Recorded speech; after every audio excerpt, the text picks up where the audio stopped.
Studies. My name is Jennifer Dill. I'm a faculty member here in Urban Studies and Planning, and along with my colleagues Chris Monsier, Rob Bertini, and John Glebe, we co-organize this seminar every week throughout the quarter. This is the last official seminar of the 06-07 academic year, though we have an extra special add-on next Friday, co-sponsored by ITS Oregon. But those of you who are taking this as a class, you're not required to come. Some of you will be graduating next Friday. So anyway, without further ado, I'm going to introduce both of our speakers. First up, we're going to have Joe Recker. He's going to be talking about parking at transit-oriented developments in the city, or in Portland. And he is a second-year Masters of Urban and Regional Planning program student who will be graduating a week from today, roughly, through a ceremony. And then secondly, we have Kim Voros, also a second-year MURP student who will also be graduating, who's going to be talking about her field area paper, which is looking at spatial behavioral analysis of cycling in the Portland region. So without further ado, I'm going to hand it over to Joe first, and he'll do his presentation, then you can ask questions. I'm going to remind everyone, because we do webcast the seminars, to use the microphones at the desks when you ask the questions. And if there is not a microphone at your desk, I would ask, if you think you're going to ask a question, go move and sit at one with a microphone. Or, you know, the people aren't going to hear your question watching on the web, and people do watch on the web. So go on, Joe. Thank you, Jennifer. Hello, everyone. I'm presenting my field area paper, which is measuring parking utilization and spillover at residential transit-oriented development sites in Portland, Oregon.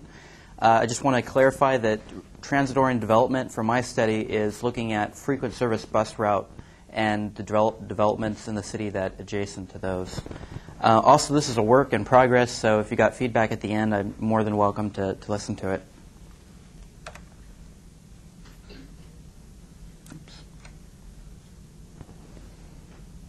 Okay. So first I'd like to explain why I chose this topic for a field area paper. Parking is the intersection of land use and transportation, pretty much like no other. Parking is land use in itself, and it is also an enabler of transportation, particularly automobile transportation. I don't think planners pay enough attention to parking in the study of planning. I'm not sure exactly why that is. There's some speculation. But parking is typically just an accessory use. It's not generally a land use on its own, except for some parking structures downtown. Also, there's huge implications for getting the right amount of parking. Inappropriate parking supply can harm individuals, neighborhoods, and regions. On the individual level, too much parking is harmful to an individual that has to pay too much for a development, either indirectly through the retail development, which is being paid through the rents, or sometimes directly when they're buying a unit, a condominium unit, or renting a residential unit. Too little parking supply, I think we all know what that is, and that's when you can't find your parking space that you think you deserve. And then there's also on the neighborhood level, which is slightly larger, too much parking sort of spreads out neighborhoods. It destroys the urban fabric a little bit if there's too much. And too little parking results in neighborhood spillover, which is what I'm attempting to quantify in the study. And then on the regional level, the more parking you have at a particular site, the less density that you can put on that site. So in effect, it creates spreading out of development, which is essentially sprawl. And that sprawl results in more dispersed origins and destinations across the region, which make it harder for people to travel by walking, by bicycling, or by taking transit. So it has huge implications on all three of these levels. So I'm going to go into the background of recent history of parking. It started with Parking Generation, which is now in its third edition. It's published by Institute of Transportation Engineers, and it's what I would consider the Bible of parking, because it's this huge composite of parking data, peak parking demand for hundreds of different land uses. And IT has strived to get reliable data for a particular land use. So they look at sites that are isolated, where they can isolate the peak parking demand of a particular land use.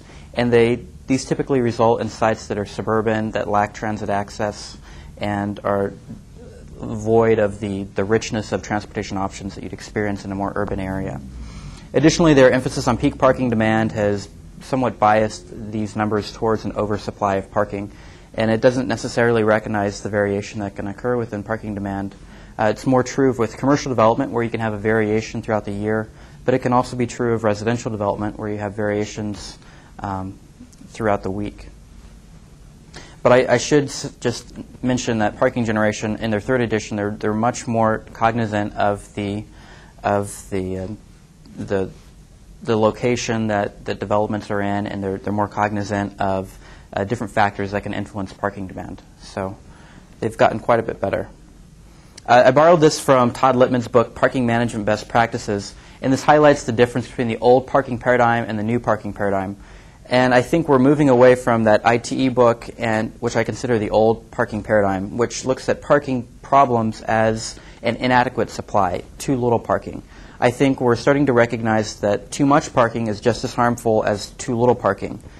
That's being shown in parking maximums that are now starting to be implemented in various cities across the country, particularly in the Portland region, which has sort of been an innovator in this field. It's also shown in unbundling of parking that is starting to occur at some of the developments in the Portland region.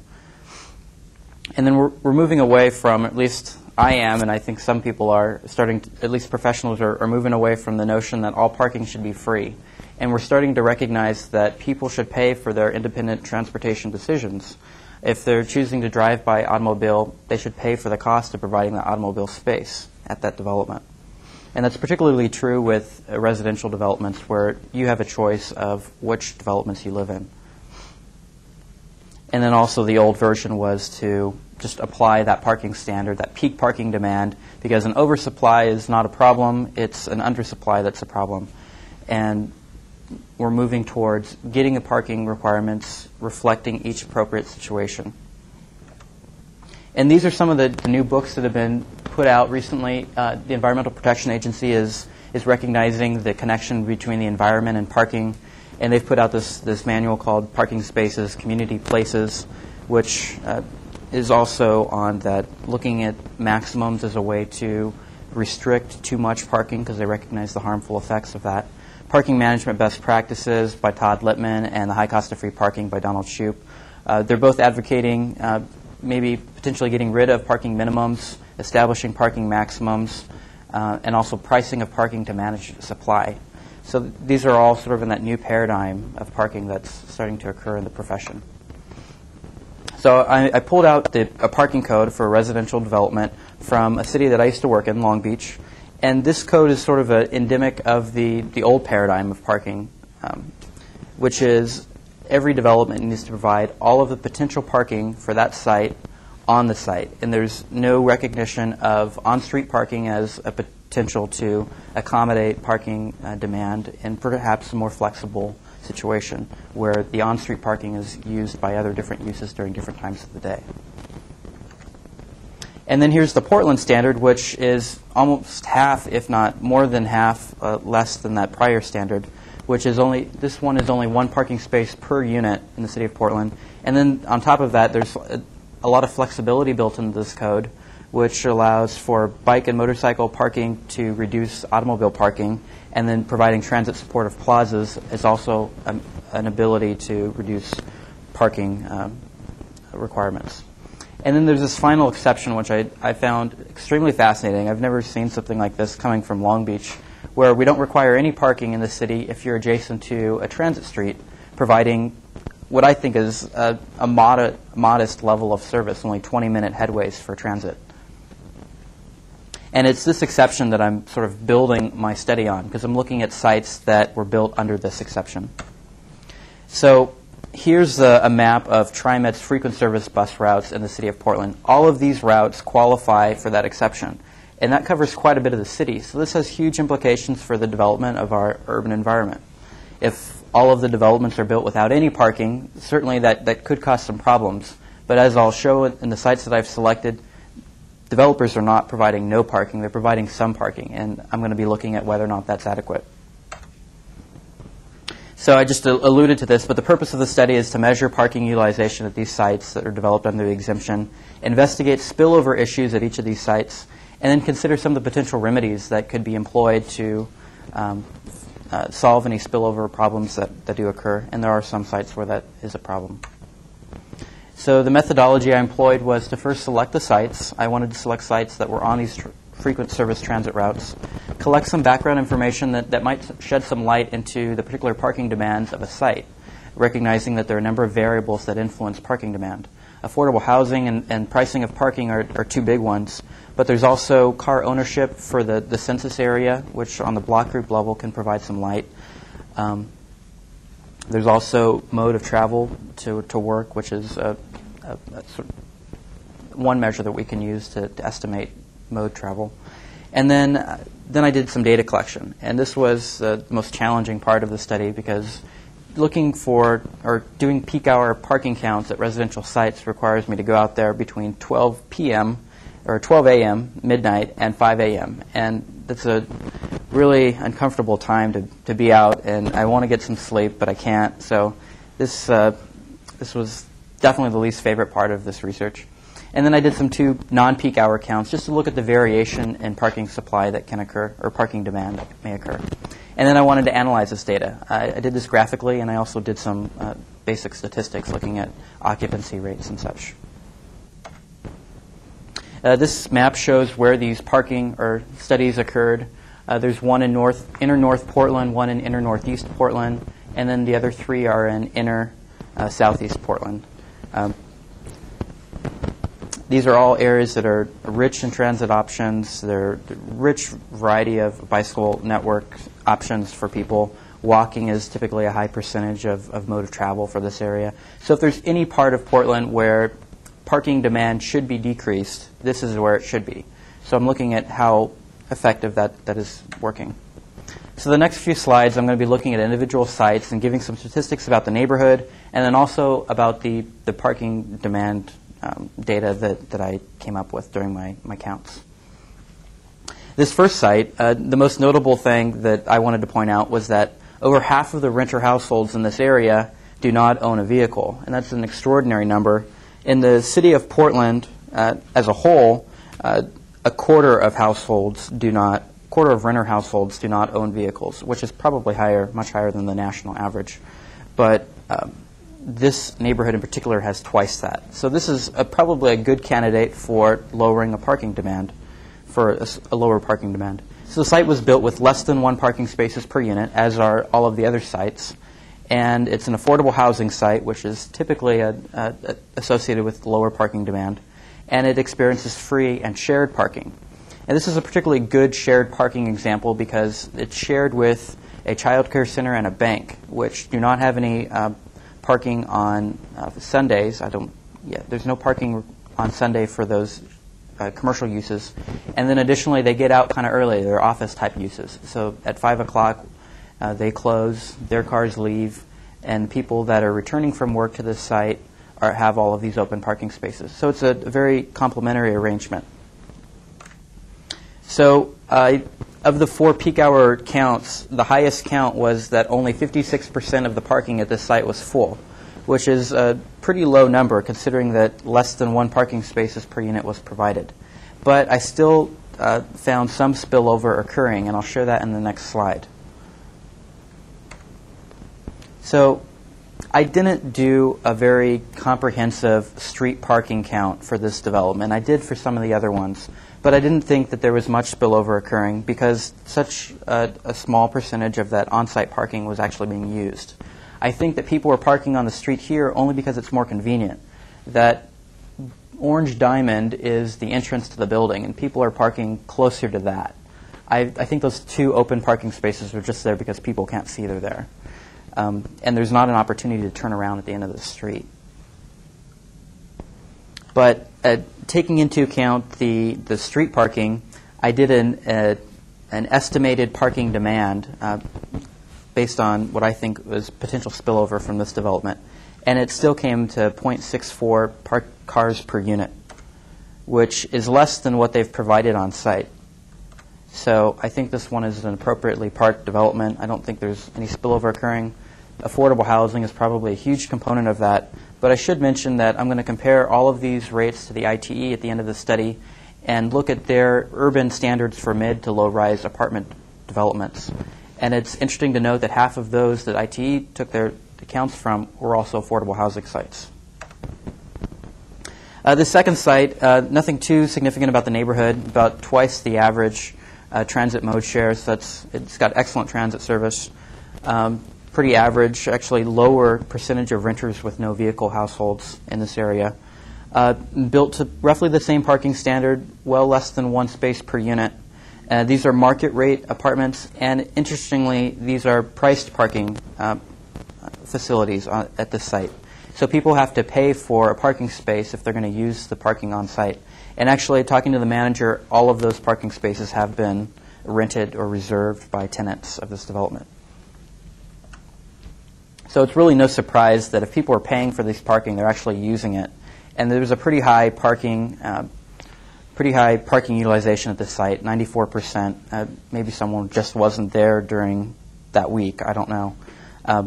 But given that all of the priced parking has been reserved, I would guess that there's some spillover parking occurring. And I'm going to show that graphically in the next slide. So I did more streets in this site, and it's pretty clear that there's a lot of parking concentration right adjacent to that development. But it's not too dissimilar to the rest of the neighborhood, which is experiencing a lot of parking around here, a little bit further east of there. But I think that those yellow boxes right there represent some competing land uses. Those are also residential uses on that street. And it's interesting to note that there's no street parking allowed on the street that this development is adjacent to. So all of these developments have to go to the next closest side street in order to park. And given that there's so many open parking spaces there, I don't think that there's a lot of spillover occurring. Considering that there's a lot of competing uses for these parking spaces, I only attributed about half of those parked cars towards this development. And taking that into account, it was only 0.8 parked cars per unit, which is similar to what they've provided on site. So for this third site, again, nothing too spectacular about the neighborhood in terms of variation from the prior two examples. The site has a much lower parking supply. And I showed 28 parking spaces, even though there's more on site. Some of those on site, about 9 of those, are dedicated to a commercial use, and there's no opportunity for shared use. So I excluded that from this count, even though there are a few more parking spaces on site. There's a limited number of affordable housing on this site, which may be a factor. And there's shared parking with a commercial use on the ground floor, separate from the other commercial use that doesn't allow shared parking. And there's no charge for parking at this site. All right. Oops. All right. So when I did my parking counts up to the 4 peak hours that I looked at on 4 separate days, I found that only 93%, I guess 93% of these parking spaces were actually filled, which is a pretty high percentage. But looking graphically at the map on the next slide, you're going to see that spillover parking is still definitely occurring. This is a time of day that no one is going to be parked here unless they're living here, because none of these businesses are open at 3 a.m. or 4 a.m. on a Sunday morning. It's horrible. There are 2 residential sites adjacent or within close proximity that may be contributing to the parking on the street. But given the geographic pattern of these parking spaces, they're clustered right around the entrance to the building. So it looks pretty obvious that there's some spillover occurring. There's also some bars in the neighborhood where people might have left a car or 2 overnight. But I'm attributing most of the cars to this development. And taking that into account, there's still a lower than that 1 space per unit average that is applied throughout the rest of the city. Here's the 4th site. It has a pretty high percentage of renters with no vehicles, 40%. And it's provided with 0.75 spaces per unit, pretty high percentage compared to some of the other sites here. It's got a little bit of affordable housing also, and it's the same situation where it's shared parking and there's no charge for the parking. I don't think this is an ideal shared parking arrangement because the shared commercial use requires that parking for the commercial use up until 9 p.m. at night. And I think that most people would be returning home from work before 9 p.m., so they're parking on the street.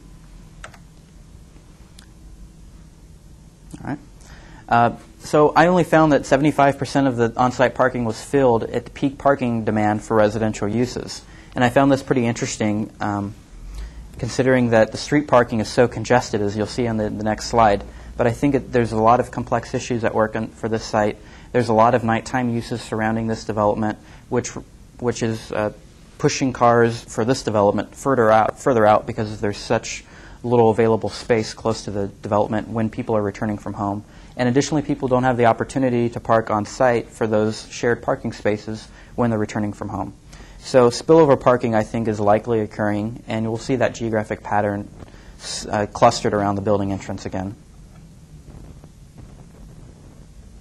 So this whole neighborhood has very high parking utilization rates. During the non-peak hours, almost all of these streets were over 100% utilized. That means that people are parking illegally. And during the peak hours, they're all fairly high percentage, anywhere from 70% to 90% parking utilization on the street. And that's interesting given that the site itself is only parked at 75% capacity, and it's free for these people just to park there. So I think that complex web of issues that I mentioned earlier is contributing to that low on-site utilization. But taking into account what I think are likely spillover areas, and given that there's a lot of competing uses here, there's a lot of late-night uses, which I don't think are necessarily contributing to this to a large degree, but there are a lot of multifamily uses in this area where people are likely parking on the street. This is an older neighborhood, underparked by today's modern standards. So attributing about half of those to this development, I come up with roughly 0.89 parked cars per unit as a estimated peak demand. And then here's this last site. This is a really interesting site. This is not an apartment development. This is a condominium. And I think there's a different set of issues that surround condominium developments. This is a very interesting site in that it had unbundled parking when it was developed, which is something that's often advocated by this new paradigm of parking, having people pay directly for the parking that they're utilizing. As for the neighborhood, it's really interesting that there's no owner-occupied households that do not own a vehicle. I thought that was kind of strange at first. The average for the city of Portland, it used to be about 5% of owner-occupied households that do not own vehicles. Here there are none. And the census was done back in 2000 where there weren't any condominium developments in this neighborhood. But given that there's such a high percentage of renters, which is a huge dichotomy here, that there should be some, I would guess, some potential for people purchasing condos in this neighborhood that may not own cars, because clearly there's the infrastructure available to these residents to get around without a vehicle. And these are also market rate. All right. So the on-site parking was only 73% full during the highest of the peak hour counts, which is not by any means a lot of utilization. I still think there's a lot of spillover occurring because there's a psychology, I think, that's involved with purchasing condominiums, especially when you're just starting to enter the market. If you can afford a parking space, I think you're going to want to buy a parking space because there's an implied value with that parking space, whether or not you're going to use it. You may have a potential use of having visitors come, and you want to have a guaranteed spot for a family or friends arriving to your home. Or you may think that maybe later on you'll get a car. Or perhaps the biggest reason is that you want the value that additional parking space is going to provide to your unit, which in some cases, such as the Pearl District, parking spaces alone can go for anywhere from $35,000 to $40,000. And when you're buying it from a development like this, they sometimes are as low as $15,000. So there's quite a bit of difference. And there's a study that was done, a survey of homeowners in Great Britain. Great Britain has come up with a number of strategies to combat global warming, and parking actually fit in their strategy. They're recommending parking maximums of one parking space per unit. And then there was a survey done of random survey of homeowners in Great Britain that were affected by this parking maximum, and asking them whether or not they're using the parking spaces and whether or not they found it important that there should be some parking provided. And they alluded to the exact same psychology factors that I just mentioned. They want that space because they think it adds value to the unit. So I think there may not be good utilization of this parking because people are maybe purchasing it because they want that value. This is a very difficult site to do estimate spillover because it's another nightlife area where there's a lot of competing land uses when people are returning from home. So the spillover is probably distributed amongst the neighborhood. I haven't been showing you parking counts along the main street adjacent to these developments because they're almost always full and they're almost always attributed to the commercial that's adjacent there. And this is a mixed-use building, but none of the spaces on site are devoted to commercial use. I attributed the parking that is directly adjacent on this street and then also on this other street where there appears to be no competing uses. There's a park just below it, and then there's some commercial uses just north of it. But there's still a lot of residential uses in the area. I didn't want to attribute many of the parking spaces further down the street or further to the east because there appeared to be some open parking spaces closest to the development that people would likely use, I would guess, before they went further down. And also because there's some competing land uses over there. But given the variability of this site and that there's probably some spreading out of spillover because of the competition for parking spaces, I estimated 25 to 50% of these on-site parked cars within the spillover area to be attributed to this development. And that pushes the estimated peak parking demand for this development at almost one parking space per unit, which is close to the average for the rest of the city. And I think that's partly because of the style of development, condominiums. And many parking codes recognize that condominiums have a higher parking demand. So here's where I compared all of my counts to ITE's counts in their traffic generation book, or parking generation book. The first red line is what parking generation would estimate the parking demand for these developments is based on the number of units. I put in the number of units, and there was an equation that's provided in parking generation which provides very precise numbers about how much parking is going to be at this site. And even taking into account when I adjusted for spillover parking, it's still substantially lower than the ITE rate. In fact, let's see. Well, it is roughly 33 to 37% more parking would be required as a result of applying IT standards than actually what's being generated at these sites. So I think that there's definitely a lot to be said for looking at the situation and applying more flexible standards. The orange line just represents what I observed on-site being used by these developments, and that's obviously a lot lower than what the peak demand probably is. So some of the findings I want to share with you all today is that shared parking can work for residential. It typically hasn't been used that much in other cities, but it seems to be working here for many of these developments, with the exception of that one development where there's a commercial use that's reserving the parking up until 9 p.m. That doesn't seem to be a good situation, and especially given that there's so many competing land uses for the street parking spaces. It's probably a pretty big nuisance to the neighborhood. Additionally, there's some spillover occurring at all sites. I guess the question is any spillover not okay, or is some spillover okay? And to what degree or how much spillover is going to be okay? I would say that most of these sites, the spillover does not appear to be a problem because there's still open parking spaces. But as you start to see more infill development in the future, you're going to squeeze that on-street parking supply even more, and then you could come to some problems, and I'll address those a little bit later on. Spillover parking is really difficult to quantify. I mean, it's one of those things where if you see it, you know it, but in some cases where there's a lot of competing uses when people are returning from work for residential parking, it's hard to tell how far people are parking out because at the time people are returning, there's no parking spaces available directly adjacent to their developments.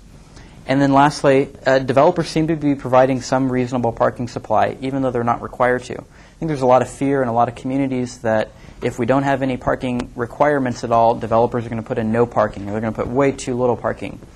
I think it's those communities that don't accept any sort of street parking as a solution or shared use arrangement to the parking problem.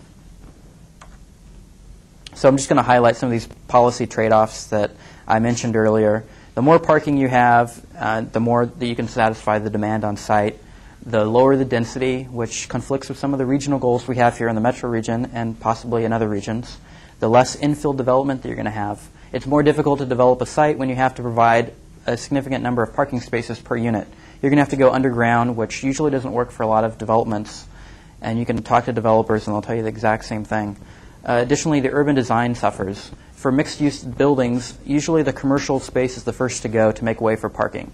So with little depth for commercial spaces, it's a less viable space, or sometimes there's just no commercial involved at all. And then you're just looking at the first floor of a parking garage.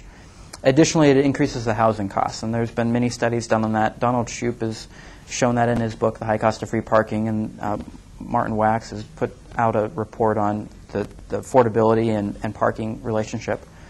And then there's less parking. The less parking you have, the greater likelihood there is for spillover. There's a potential for increased congestion as people start cruising around looking for that free parking space.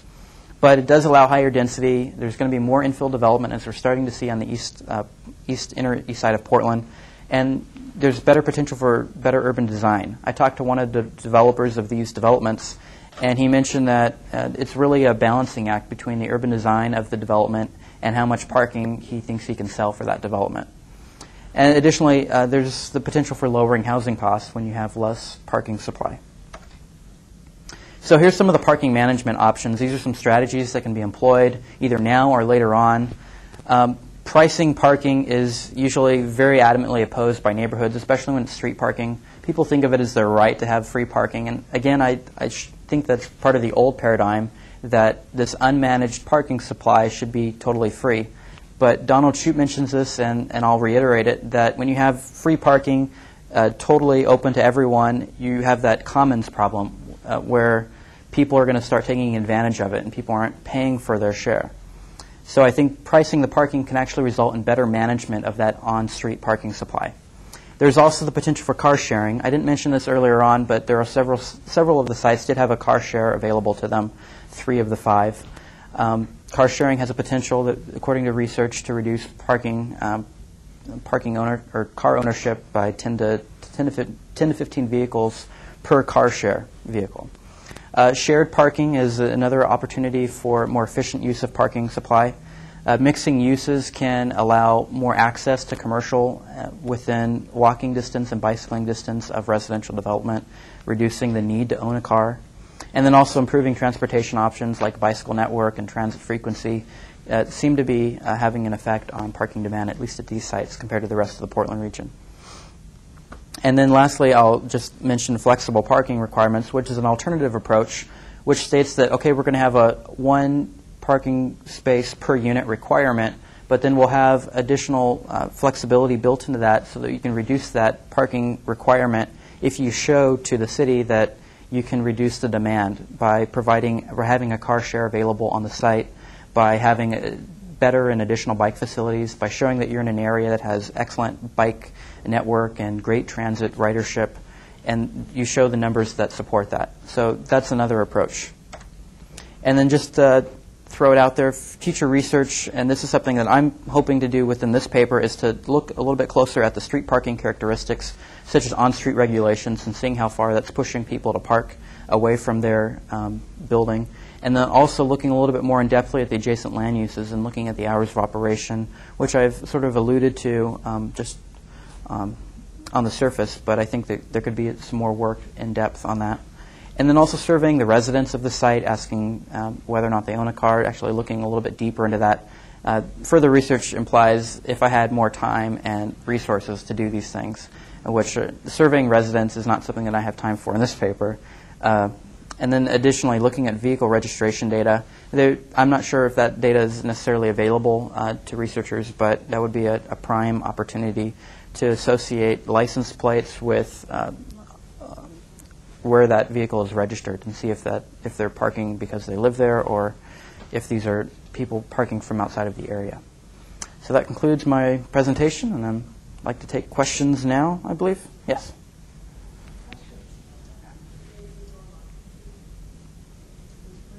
Delia. Okay, it's on. When you were looking at the spillover effects and you saw where people were parked and where people were not parked, did you look into how far people might be willing to, like how long they'd be willing to walk before they park their car and then walk home? And then also, did you look at the clustering effects of, if it's related to the first question I had, the clustering effects is if there are more people who are parking maybe along the same block versus further away? Uh-huh. Well, I tried to show that graphically. That I don't know if you noticed that there was an orange diamond, and that showed the building entrance. And there definitely tended to be a clustering around that orange diamond. So people are parking closer to where where they enter the building. I think that definitely has an impact. I know personally, and I think most people will park as close to the entrance to whatever facility they're entering as possible. I think you notice it all the time at the grocery store. I don't think it's any different for a residential unit, especially when you're carrying things home.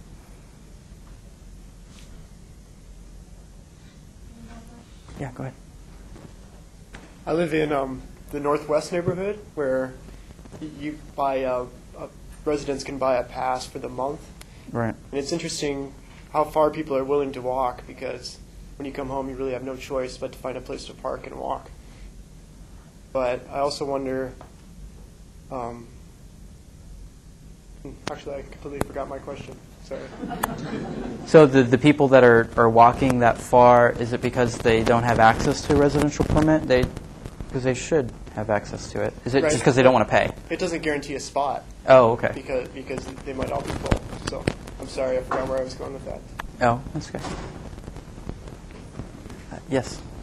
You have 5 sides, and one of them is affordable housing, the other one market rate. You had 5 sites, and one of them was affordable housing, and the other 4 were market rate, or is there a difference between those who were affordable housing and market rate? Yeah, the site that had the lowest parking utilization was definitely the site that had 100% affordable housing. The other sites, there were a couple sites that had a component of affordable housing, but they're not exclusively affordable housing. And in fact, I'm not even sure if the apartment managers are actually enforcing the affordable component that well, because that's another story. But I don't think that affordable housing is having too much of a play in those other 3 developments where there is a small component. But I think that the one site that does have 100% affordable is definitely resulting in a lower parking demand. Okay. How did you determine your rate of car ownership per building? Oh, sorry. The car ownership rates that I showed were, you're thinking of the neighborhood ones? I was thinking of the ones per building, like you had the condos. No people were without cars. Oh, okay. So, yeah, that's taken from the census, actually. Oh, okay. So, in this slide here, oops. It's a really slow computer.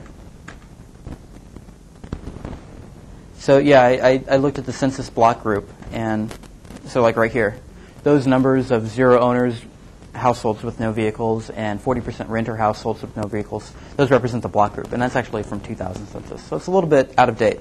That is an interesting point, though. I will note that I looked at on the internet just today and looked at the 2005 American Community Survey, which is an updated census count to some degree, and it's actually showing an increase in households with no car in the city of Portland. Owner households with no vehicle actually decreased 1% from 5% to 4%. Renter households with no vehicle increased from 25% to 28%. And then the city as a whole stayed around the same of 14% of households that don't own vehicles. So I don't think that on an aggregate level it's changed much, but those are our old numbers. Yeah, go ahead. Is there any data shows non-peak hour parking lots occupancy? Throughout the city? Or You survey the 5 sites. Yeah, I did look at the non-peak hour parking demand for all of these developments. I did 2 non-peak hour counts, and that's a little bit different. It's a little bit more complex, and I haven't really provided that for you here today because I haven't looked at it that fully. But it does show when I isolate the parking that's reserved for residential, because in the shared parking arrangements, usually half of the parking is reserved for residential and the other half is reserved for commercial. So the residential component is usually near 100% occupancy for those developments during non-peak. And then the commercial is usually occupying their parking to almost a full degree as well. So there's a much higher utilization for the non-peak hours. But by looking and concentrating on the peak hours, when residential is the only use occupying that parking, I'm able to isolate the parking demand just for residential.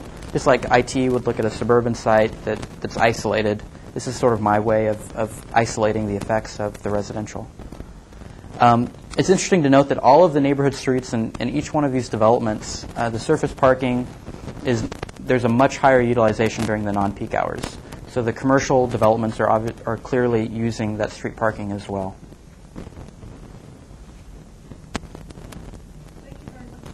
Thank you.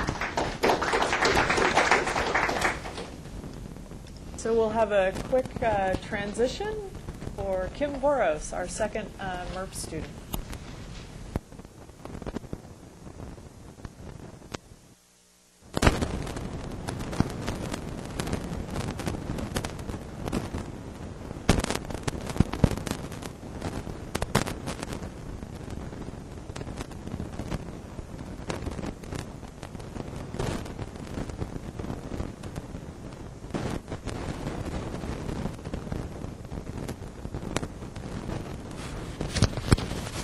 I think that's on.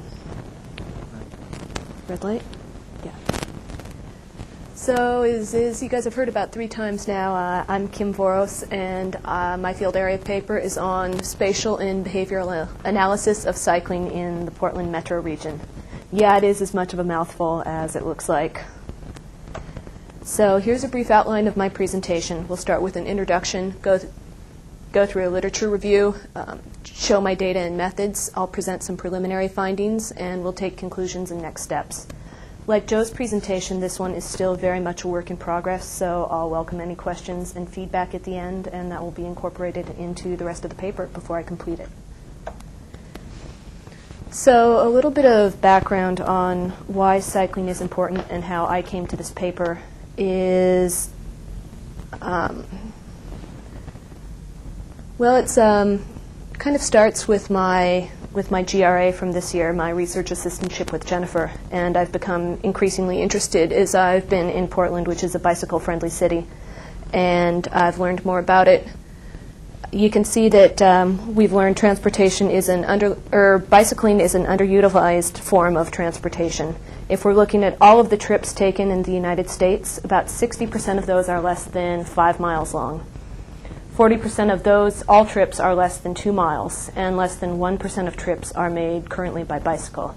So it gives the potential to expand radically the number of trips that are taken by bicycle.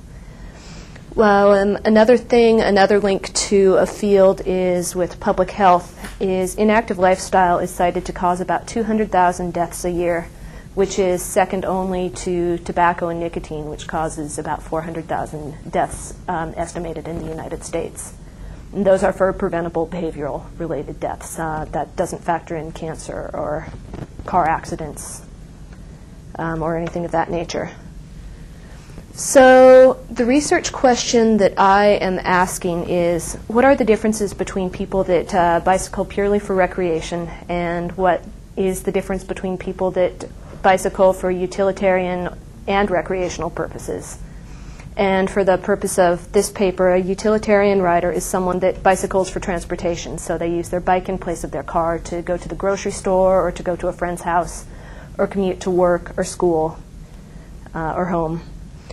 And the reason why this question is important is I've been mulling it over as I've been riding around Portland for the last year. Is different things are very important to me on different trips. If I'm riding for recreation, I might want a nice tree-lined street, and if I'm looking to go somewhere, I might be looking for the most direct route, so a safe bike lane. on a busier street. So a couple of reasons why we want to expand the share mode of transportation, of bicycles in the transportation mode.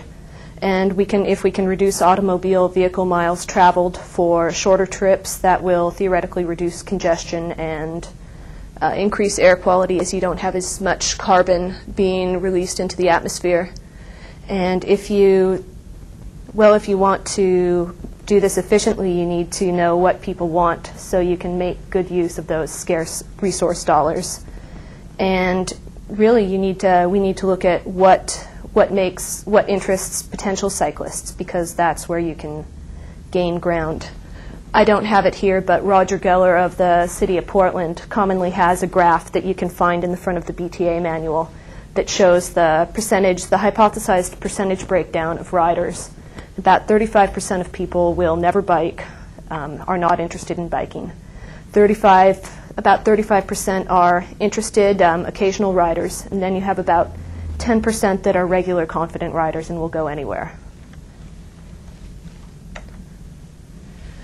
So I'll be presenting on the differences between utilitarian and recreational riders versus non-riders in just a minute.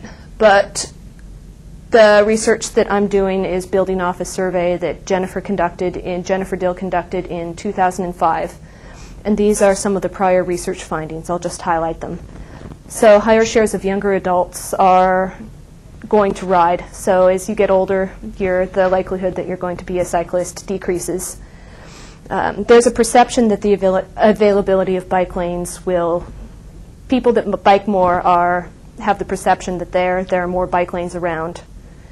But the actual physical proximity to the facilities was not associated with cycling. We have cycling rates increasing more with income, and greater street connectivity is associated with more utilitarian cycling. And street connectivity is the more intersections you have per street or per block or street area, the more choice you have in going different directions. So data and methods. A little bit more about the survey is it was funded by Active Living by Design, which is part of the Robert Wood Johnson Foundation. It was a random phone survey conducted in about November. They had 500 plus respondents that were phoned randomly by their area code that fall within the urban growth boundary and answered questions about demographics, behavior, and attitude relating to bikes. And that survey talked to everyone from non-cyclists to avid cyclists. 508 of those people gave us legitimate address information, which was either a home address or an intersection location, which we were then able to put into a geographic information system and measure some of the structural or urban form elements around their homes. So you can see here the software that's been involved with this endeavor, and it's been a pretty serious endeavor to compile some of these GIS variables. So my methodology was an identification of the test variables, and I'll get to that and elaborate in a minute. That was done through reading literature and talking with professionals in the field.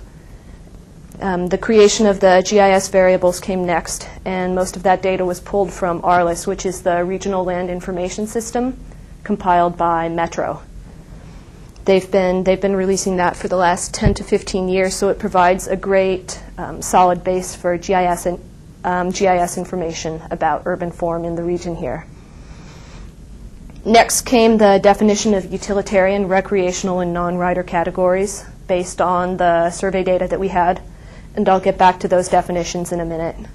We then ran some correlations to see what factors were associated with which types of people, and then I ran some logit models to see what categories were associated with which people.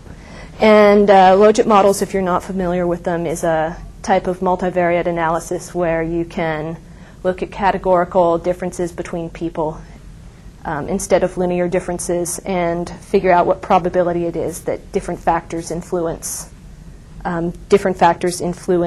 their assignment essentially to one category or another. So just a sample of the study parameters, since they are too many to mention, is for demographics, we looked at gender, income, education, and the number of people in the household, among others. Behavioral parameters might have been how many days someone rode a bike, why they rode their bike, and whether they drove to the location that they rode their bike. Urban form variables we looked at were land diversity, how many different land uses there are within a given area, how many miles of bike lane there are, how many miles of off-street path there were, and what the slope was, average slope around a person's house. I should say that we looked at those for a quarter-mile distance around each person's house. We took the center point that they had given us, whether it was a location, their home location, or the intersection, and then did a quarter-mile straight-line buffer, not a network distance, and then measured everything that fell within that.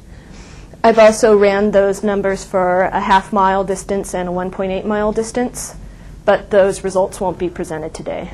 And the methodology for choosing those was a quarter mile is what's considered a common distance for people to walk or bike to places from their homes. A half mile is used here at Portland Metro for what's relevant to the trail corridor on either side if you're doing trail planning. And 1.8 or 3 kilometers, as it comes out, is a distance that's been cited in research as a comfortable biking distance for a 20-minute ride. So here is a map of where all of the participants live. The light gray that you can see is the boundary of the urban growth boundary. The dark gray is the rivers, and then you can see the roads in there. I chose to exclude people that fell outside the urban growth boundary because the agencies that dictate their urban form policies are not Portland Metro, and I didn't want to take that into account.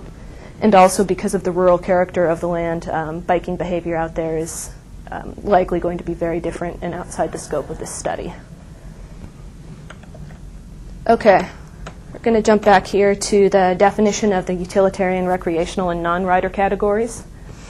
And a non-rider we defined as someone that told us explicitly in the study that they didn't ride a bike, or they said that they had ridden a bike, but not in the last year.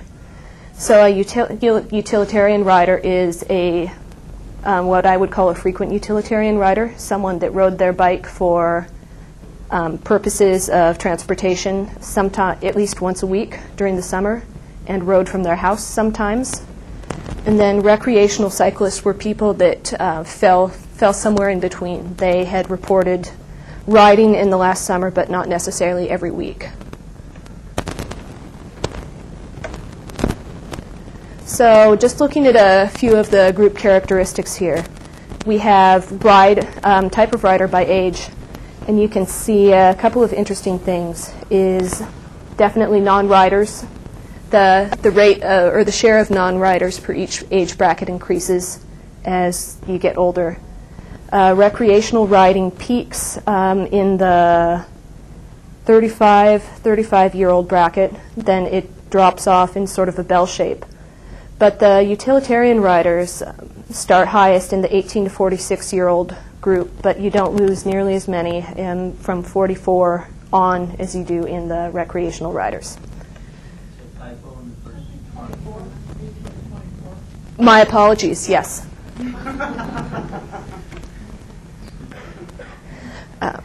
This one is gender by rider, 2 graphs here. We have gender by rider type. So this one is the percentage of males and females overall for the study sample that belong to each class. So that's 40% of males were non-riders, 42% are recreational riders, and about 18% were utilitarian riders. Overall females, there are more female non-riders and recreational riders than male riders. If we're looking at gender composition of each category, down here on the bottom right-hand side, we have more females, again, being non-riders, and more females being recreational riders, and males making up more of the utilitarian riders than females by far. This is the way that riders classified themselves in the survey. This is percentage. So of the people that never rode, 100% got put into the non-rider category. About 18 of those that rode occasionally got put into that category because they hadn't ridden in the last year. Recreational, it was a nice split between riding occasionally and riding regularly. And utilitarian was mostly regular riders. So these are the initial correlations I was talking about.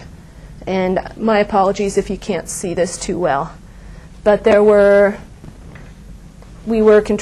are without controlling for anything in the Logit model, which we'll do in a few minutes here.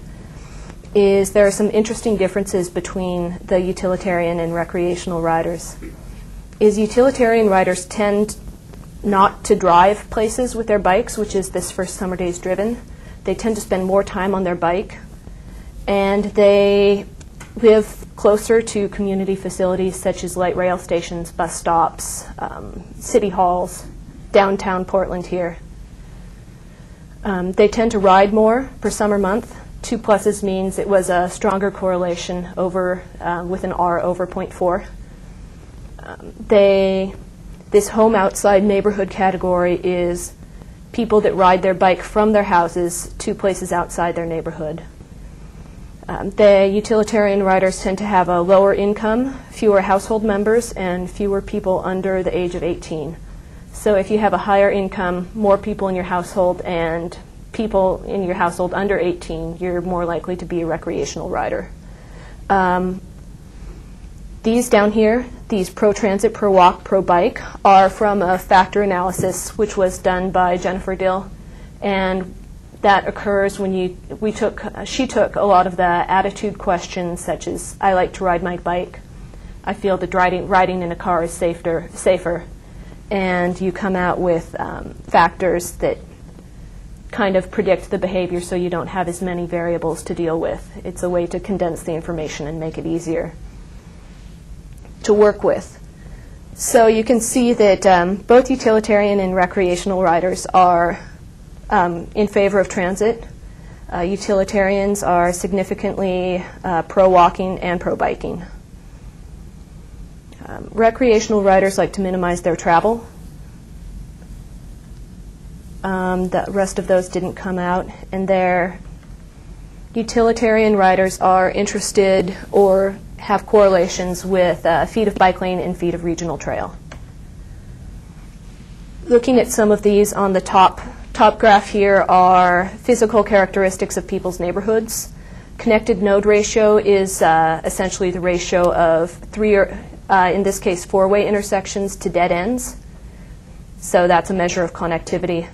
Block density is exactly what it sounds like, the number of blocks within a quarter-mile distance. So that's showing size of blocks. Both of these are negatively correlated with age. So again, the older you are, the less likely you are to be a cyclist. Average structure age was one that was interesting to me. In some research I've come across, it's been related that people are more likely to cycle and walk in older neighborhoods. And I didn't find any correlation in this region with the data that I studied. You're more likely to be a recreational rider if you have people present in your household that ride regularly, or if you rode your bike for fun as a child, which is interesting, and I've heard anecdotal evidence to that respect as well, though it didn't come up significant in the Logit models that we ran. Again, bike lanes are significant in the neighborhood.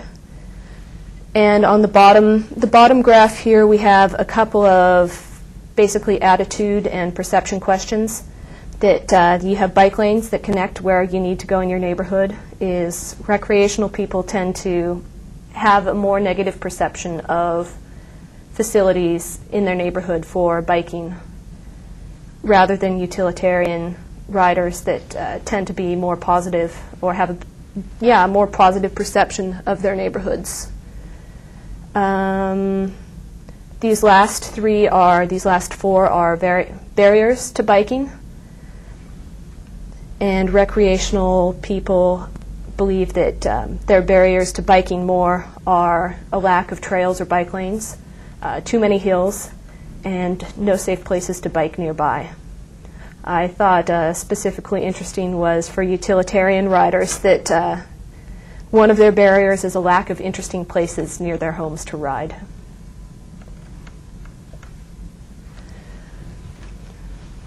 Lots of colors going on this map here. This is the Portland urban growth boundary, and inside this are polygons representing where each person lives. So if you can imagine the center of each one of these being a person's home, you have essentially what this map is. So this pro-bike factor goes from light to dark. So the lighter the color of the yellow to brown ramp, the more yellow is negative, so brown is positive for being pro-biking in your favor. And then the utilitarian cyclists have these polygons that are the white and blue stripes on top.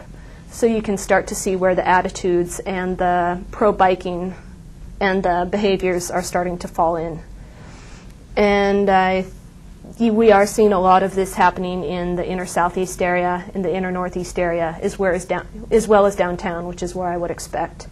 You're also getting some over in the Beaverton area and up in North Portland. I'm not sure exactly what's going on up there, but it's Smith and Bybee Lake area. So I'm interested to dig a little bit further into the data spatially and see where some of these patterns and some of the spatial analysis correlates with each other. And that will be part of the next steps. Here are the results of the Logit model that I've run so far. And again, these results aren't complete or conclusive, but you can see the factors that are related to your likelihood or unlikelihood to be a utilitarian or recreational cyclist. So again, you can see that if you're male, you're more likely to be a utilitarian cyclist, and age is related to both categories again. Pro-walk and pro-bike are both positive factors for both groups. We had pro-transit in here for a while, but it didn't survive the cut. Pro-car safety. So those are people that have the attitude that if you think your car is a safer way to travel, you're less likely to be a recreational or utilitarian rider, which was very interesting to me. Now you'll see a question mark up here, and that's purposeful with the bike lanes. And the results, I'm not confident enough to speak about the direction of that relationship either way yet. I've just started running the results, so more to that more as follows on that one. Stay tuned. Regional trails we did find were positively related to utilitarian riders. Average slope was as well, which doesn't make as much sense to me, that the more hilly your home area is, the more likely you are to be a recreation or utilitarian cyclist. So the traffic on the home street, that variable means that someone feels like there's too much traffic on their street. I reversed those. My apologies on that one. No, sorry. The more likely you're feeling that you have too much traffic on your street, the less likely you'll be to be a recreational rider. My apologies on that one. The more satisfied with your neighborhood bike facilities, the more likely you are to be a rider. And if you have barriers with too much traffic, you're also likely to be a recreational or a utilitarian rider. But if you think that there are poor surfaces or rough surfaces keep you from riding, then you won't be as likely to be a utilitarian rider. My pseudo R-squareds down here at the bottom, I have several options. I'm taking the middle one here, which is a 0.478. So conclusions that there are definitely differences in types of riders out there, and that those results and those factors can be used to target policies to draw more people into riding and to build the types of facilities that people need.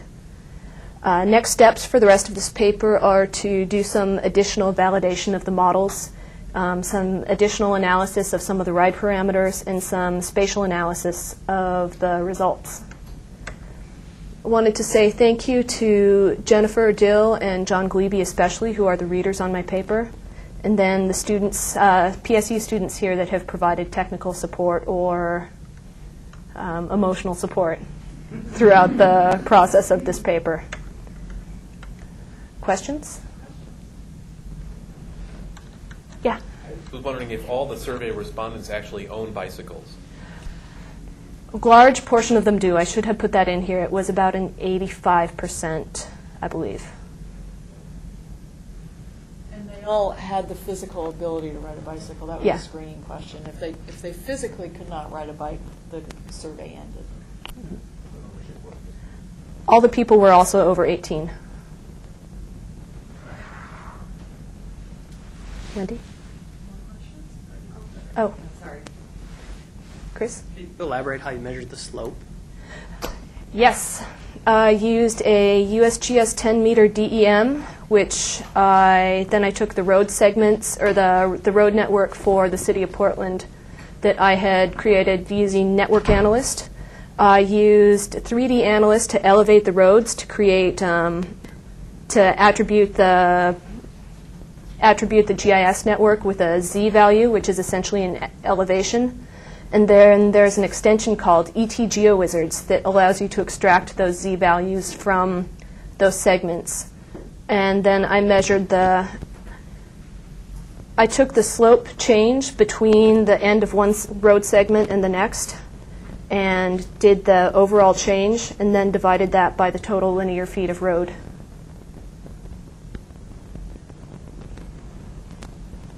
Yeah.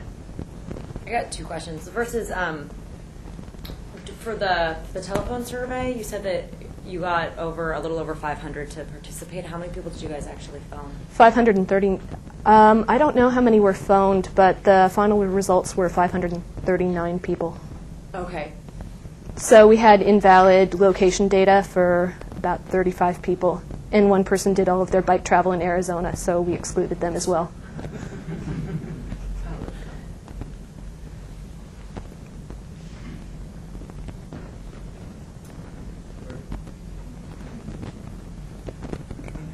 First of all, good job. Two things: the slope, and what you did not expect, the utilitarian bikers had a positive correlation with slope. Mm-hmm. Anecdotally, what I can tell you that there's a joy of going up the hill is that you're going to come down. That's very true. And the other question was income.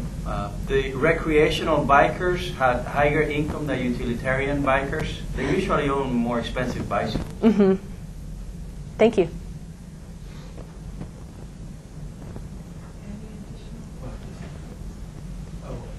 Just a Delia? fun question. What was the most interesting observation that you found in the study that I guess that you didn't expect? That I didn't expect.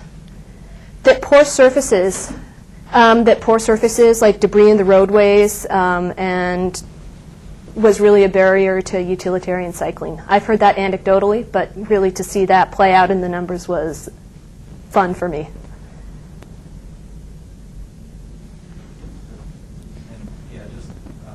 My question too, just regarding something, the whole sort of the seemingly dichotomy of the slope influencing the utilitarian ridership. Did that show you more people maybe coming out of the West Hills too? I'm wondering if it's related to where people are living. I'm honestly not sure. I have the slope values averaged for a half mile and 1.8 mile around where people live, and I'm interested in exploring that at a wider range, or measuring the slope also in a different way to see if that is more explainable. Yeah, I would wonder if it's connected to a downhill slope away from the house, because I live it's downhill to Portland, and I'd be much less likely to ride if I had to ride uphill to get to school. I don't mind going uphill to get home. That makes sense. That makes sense. And I did overall change, so it might be interesting to